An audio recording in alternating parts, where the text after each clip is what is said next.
نحمده ونستعينه ونستغفره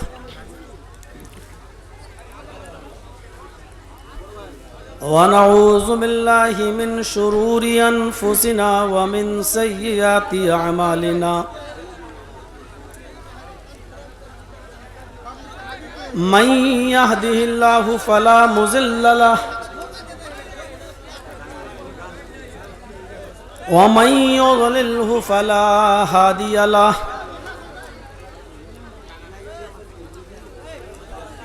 وأشهد أن لا إله إلا الله وحده لا شريك له وأشهد أن محمدا عبده ورسوله أما بعد فإن خير الحديث كتاب الله وخير الهدي هدي محمد صلى الله عليه وسلم وشر الأمور محدثاتها وكل محدثة بدعة وكل بدعة ضلالة وكل ضلالة في النار. أعوذ بالله من الشيطان الرجيم. بسم الله الرحمن الرحيم. إلا الذين آمنوا وعملوا الصالحات فلهم أجر غير ممنون. رب اشرح لي صدري ويسر لي أمري واحلل عقدة من لساني يفقهوا قولي. اسٹیج پر بیٹھے ہوئے معزز علماء کرام، معزز سامعین حضرات، نوجوانوں، پردہ نشین اسلامی پیاری ماں اور بہنوں،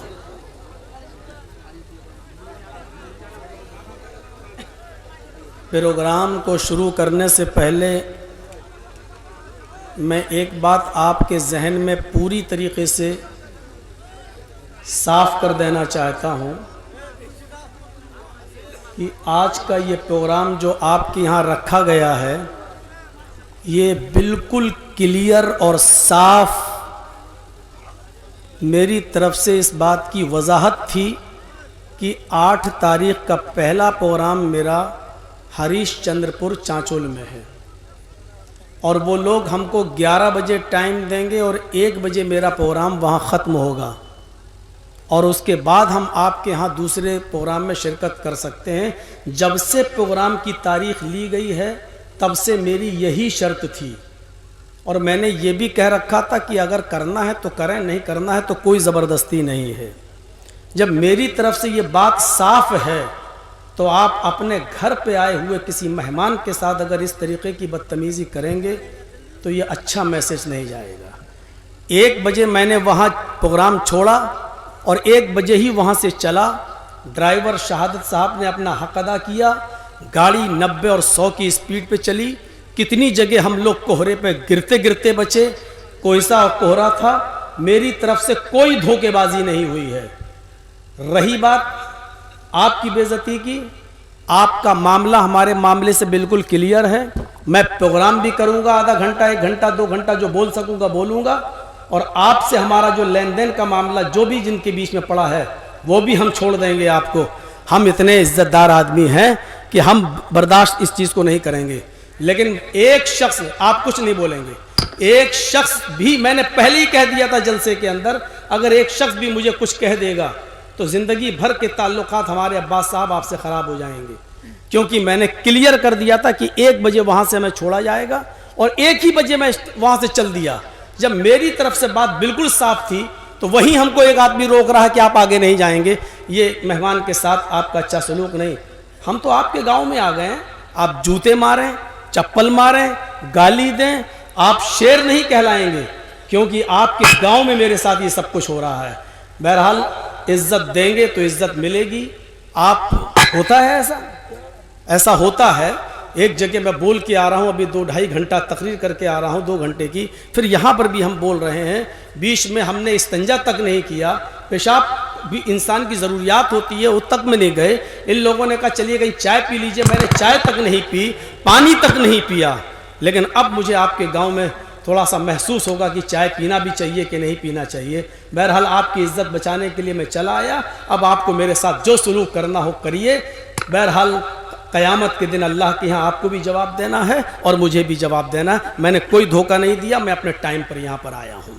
اب جو بھی کچھ کہنا ہے کمیٹی والے جو لوگ بیچ میں ہمارے ساتھ پڑے تھے ان سے بات کریے. ہم اپنی بات میں بالکل صحیح ہیں. 1 بجے جلسہ چھوڑا, 1 بجے گاڑی پہ بیٹھے, یہاں ڈرائیور لایا, جتنی دیر اس کو لانے میں لگی میں آپ کے پاس آیا. اور یہی مجھے ٹائم بھی ملتا ہے, 2 بجے کے بعد ہی مجھے ٹائم ملتا ہے. بہار و بنگال کہیں بھی آپ چلے جائیے, 2 بجے کے بعد ٹائم ملتا ہے. میں اپنے ٹائم پر آیا ہوں. اللہ تعالیٰ سے دعا ہے کہ بار الہ غلط فہمیاں جو پیدا ہوئی ہیں اس کو دور فرما دیں, اور ہمیں اور آپ کو سب کو ایک دوسرے کی قدر کرنے کی توفیق عطا فرمائے. میرے دل میں کوئی غلا و شکوہ نہیں ہے, لیکن ہاں تھوڑی سی تکلیف مجھے ضرور ہوئی ہے, اور مہمان کے ساتھ اس طریقے کا برتاؤ اگر آپ کا ہے تو بہرحال وہ اچھا نہیں ہے. اب مجھے 25 تاریخ کا جو پروگرام دیا ہے میں نے یہیں پر رتنی ہی میں پروگرام ہے, اس کے بارے میں بھی مجھے سوچنا پڑے گا کہ میں آؤں گا یا نہیں آؤں, کیا کرنا ہے کیا نہیں. اب آگے کے قدم مجھے بہت سوچ سمجھ کے مجھے اٹھانا پڑیں گے, کیونکہ ایسے حادثات جب ہو جاتے ہیں تو بہت سوچ سمجھ کے چلنا پڑتا ہے. میرے بھائیوں, میں نے قرآن کریم کی آیت کا ایک ٹکڑا آپ کے سامنے پڑھا ہے. حقیقت ہے جس آدمی کو اسٹیشن پر اور ایئرپورٹ پر ریسیو کرنے کے لیے لوگ کھڑے ہوتے ہوں اور اس آدمی کا راستہ روک کر یہ کہا جائے, ابھی میں اگر ایک فون کر دوں تو ابھی پورا پولیس چھاونی میں بدل جائے گا پورا علاقہ.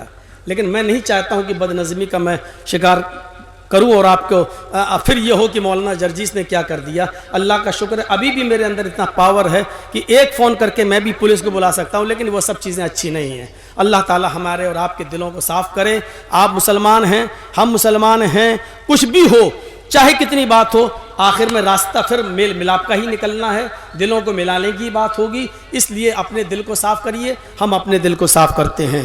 اللہ رب العالمین نے فرمایا جو ایمان لائے اور جنہوں نے نیک عمل کیے فَلَهُمْ أَجْرٌ غَيْرُ مَمْنُونَ, انہی کے لیے کبھی ختم نہ ہونے والا اجر ہے.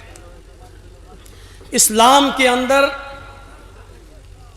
ایمان کی ایک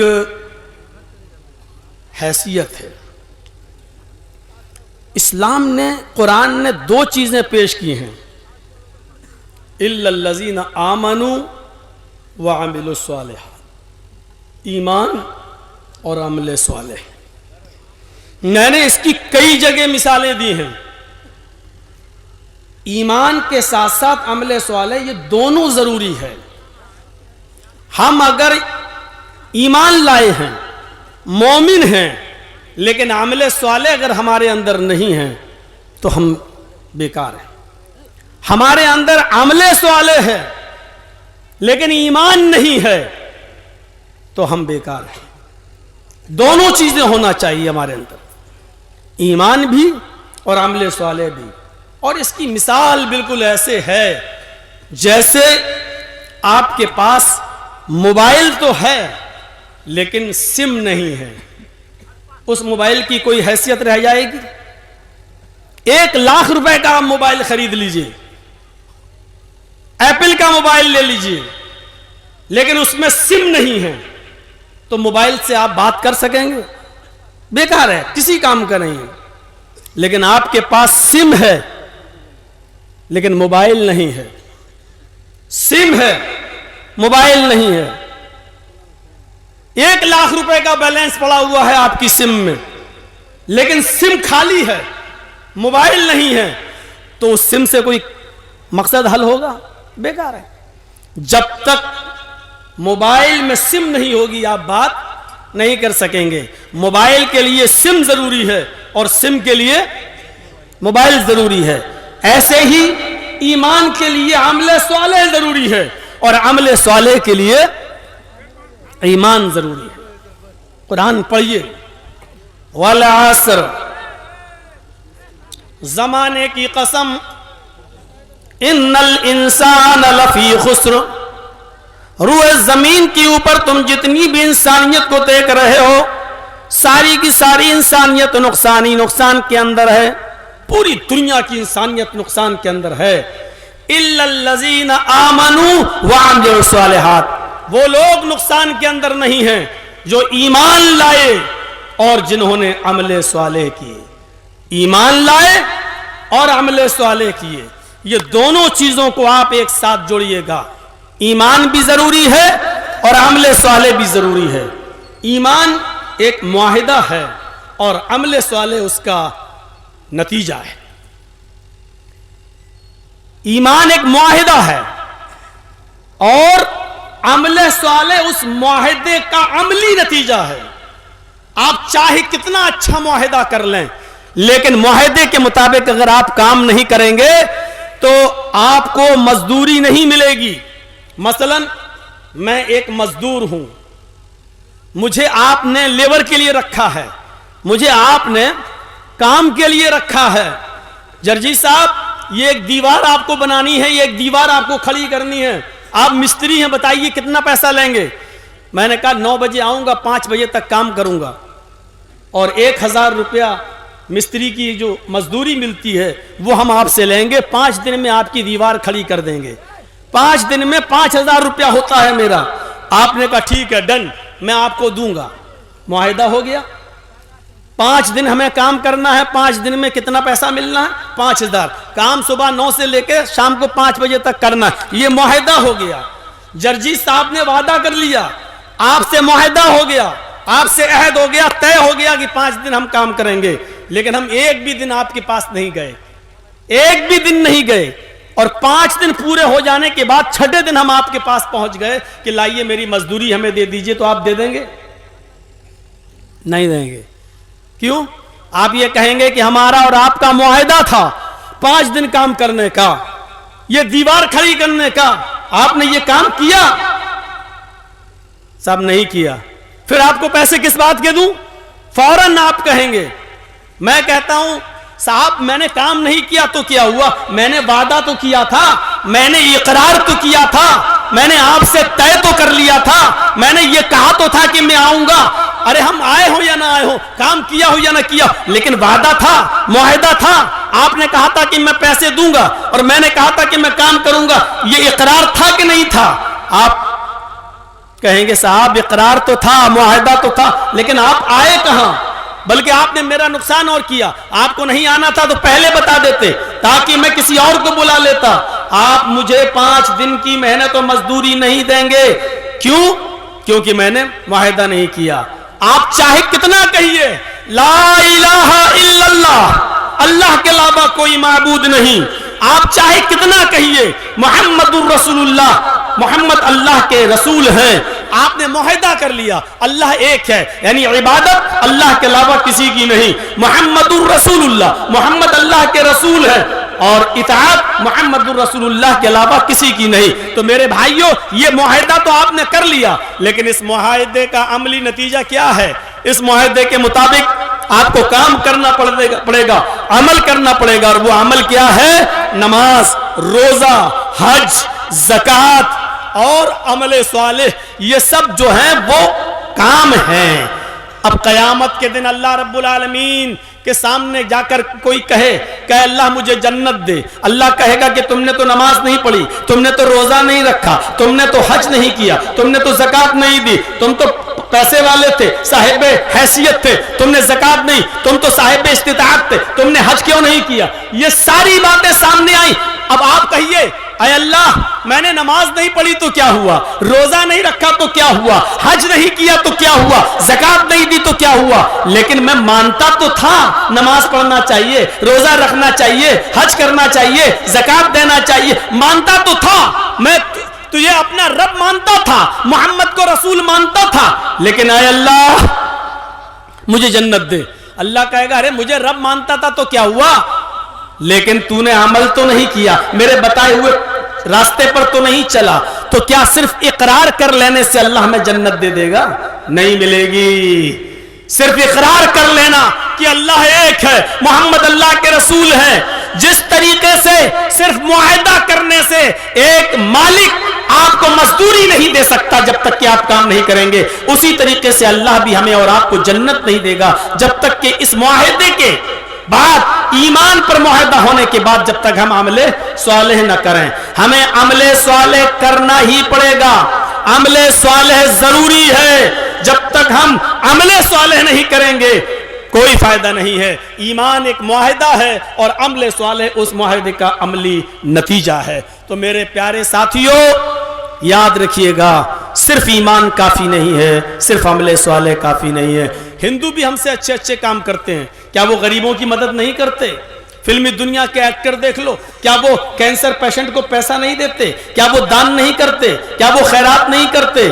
بہت کچھ کرتے ہیں، ہم سے زیادہ کرتے ہیں، غریبوں کی مدد ہم سے زیادہ کرتے ہیں، اچھا کام ہم سے زیادہ کرتے ہیں، لیکن بیکار ہے۔ کیوں بیکار ہے؟ کیونکہ ان کے پاس ایمان نہیں ہے۔ ہمارے پاس ایمان ہے، ہمارا نام محمد اسلم ہے، ہمارے پاس محمد اکرم ہے، ہمارا نام محمد اظہر ہے، سب کچھ ہمارا ہے، اچھا نام ہے، سب کچھ ہے، لیکن ہمارے کام اچھے نہیں ہیں۔ ایمان بھی ضروری ہے، عمل صالح بھی ضروری ہے۔ میرے پیارے ساتھیوں، ایک مومن کے اندر جب ایمان پیدا ہوتا ہے تو آپ یقین مانیے، ایمان کی طاقت جب اس کے اندر آتی ہے تو وہ کسی چیز کا خوف پیدا نہیں کرتا اپنے اندر۔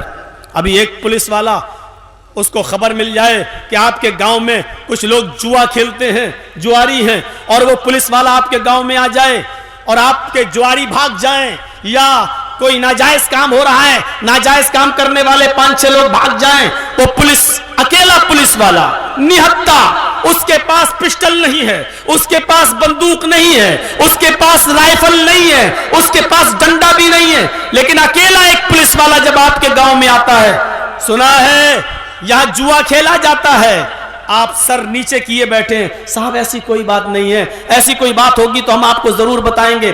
وہ چلاتا جا رہا ہے، ڈانٹتا جا رہا ہے، اور پورا کا پورا گاؤں اس کے سامنے بھیگی بلی بنا بیٹھا ہے، کچھ نہیں بول رہا ہے۔ اس اکیلے پولیس والے کے اندر یہ ہمت کہاں سے آتی ہے؟ اس کے پاس پسٹل نہیں، اس کے پاس بندوق نہیں، اس کے پاس لاٹھی نہیں، کچھ نہیں ہے، لیکن اکیلا پولیس والا پورے گاؤں کو ڈانٹتا ہے، پھٹکارتا ہے، اور پورا گاؤں اس کے سامنے خاموش بھیگی بلی بنا رہتا ہے۔ کیوں؟ پورے گاؤں والے کیوں نہیں بولتے اس کے خلاف؟ اس کو کیوں نہیں مارتے ہیں؟ اس پولیس والے کے اوپر حملہ کیوں نہیں کرتے ہیں؟ وہ اکیلا سارے لوگوں پر حاوی کیوں ہوتا ہے؟ کیونکہ پورے گاؤں کے لوگ یہ جانتے ہیں کہ پولیس والا اکیلا ضرور ہے، لیکن اس کے ساتھ گورنمنٹ کی طاقت ہے، اس کے ساتھ سرکار کی طاقت ہے۔ اگر ہم نے اس کو آن ڈیوٹی مارا، آن ڈیوٹی پیٹا، تو ابھی پوری پولیس، ایس پی ہمارے علاقے میں بھیج دے گا، اور پھر ہماری پگلا دھگلی شروع ہو جائے گی، ہمارے اوپر کیس لگا دیے جائیں گے، دھارائیں متعین کر دی جائیں گی۔ اکیلا ایک پولیس والا سب کو ڈانٹتا ہے، اس کے اندر یہ ہمت کہاں سے پیدا ہوتی ہے؟ پولیس والے کے اندر یہ ہمت جانتے ہو کہاں سے پیدا ہوتی ہے؟ وہ جانتا ہے کہ میں اکیلا نہیں ہوں، میرے ساتھ سرکار کی طاقت ہے، میرے پاس سرکار کا پاور ہے، اس لیے میرا کوئی کچھ نہیں کر سکتا۔ جس طرح ایک اکیلا پولیس والا پورے گاؤں کے اوپر حاوی ہو جاتا ہے، اس لیے کہ وہ جانتا ہے کہ میرا کوئی کچھ نہیں کر پائے گا، کیونکہ گورنمنٹ کی اور سرکار کی طاقت ہے میرے پاس۔ اسی طریقے سے ایک مومن، ایک مسلمان، ایک مومن بندہ، ایک مسلمان بندہ جب اس کے اندر ایمان پیدا ہو جاتا ہے تو پھر وہ کسی سے نہیں ڈرتا، کسی کا خوف اپنے اندر پیدا نہیں کرتا۔ اس کو کتنا بھی مارا جائے، اس کو کتنا بھی پیٹا جائے، اس کو کتنا بھی ستایا جائے، لیکن وہ کسی کا ڈر اپنے اندر خوف نہیں کھاتا، کیونکہ وہ جانتا ہے کہ اللہ ہمارے ساتھ ہے۔ اس کا خوف اس کے دل میں ہوتا ہے، وہ صرف اللہ سے ڈرتا ہے۔ اور اس سلسلے میں آپ دیکھ لیجئے صحابہ کے واقعات پڑھیے، وہ کسی سے نہیں ڈرے، اکیلے تھے، نہتے تھے، ان کے اوپر ظلم و ستم کیے جاتے تھے، لیکن وہ کسی سے نہیں ڈرتے تھے۔ حضرت بلال رضی اللہ تعالیٰ عنہ کی ایمانی طاقت کو ذرا دیکھیے، حضرت بلال رضی اللہ تعالیٰ عنہ کی ایمانی طاقت کو ذرا دیکھیے۔ ان کو کافر